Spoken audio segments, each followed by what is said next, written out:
আয়না দিয়া আপন শুরু দেখে আপনায়, ওরে আয়নাতে রূপ দেখে আলি অমনি উঠিলেন বলি, আমার মতো এমন সুন্দর নাই আর দুনিয়ায়।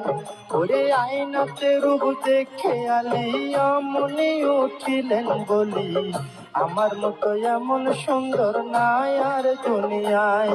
তখন দুই ইমাম দাঁড়ায়া ছিল, দুই ইমাম দাঁড়ায়া ছিল, আলীর ডাইনে বাইরে সাধের দুনিয়ায়।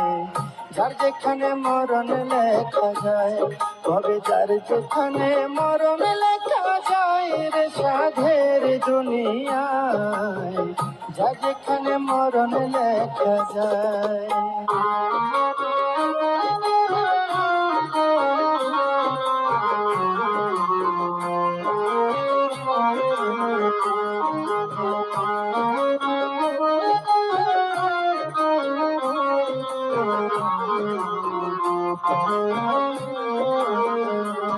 মনরে দুই ইমাম কয় পিতার ধারে, শুনে না বা কই আপনারে, আপনার চেয়ে বেশি সুন্দর আছে আমার মার। মায়ের বাত নিয়ে স্রোত আছে, যে দেখছে সে পাগল হইছে। বিনায়া বিনায়া বলছে ইমাম দুইজনায়, ওরে এই কথা শুনিয়া আলী গুসাতে বলিলেন খুলি, দৌড়াইয়া তখন আলী ঘরে চইলা যায়।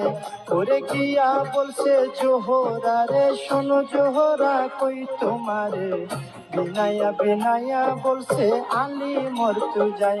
জোহরা তুমি আমার ঘরের স্ত্রী, সকল সুর দেখতে পারি, তবে কেন প্রাণের শরীর দেখাও নাই আমায়। তোমার বাতুনি এক সুরত আছে, দেখাও নাই কেন আমার কাছে। এই কথা বলিলেন যখন আলী মরতে যায়, ওরে এই কথা শুনে ফাতেমায় মনের মধ্যে ব্যথা পায়।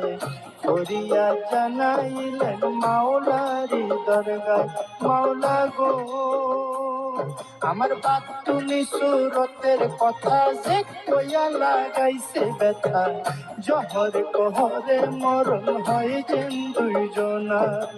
এই অভিশাপ যখন দিল মাওলাজি হুকুম করিল, ফেরেশতারা লেখা নিল আরশ মহল্লায়।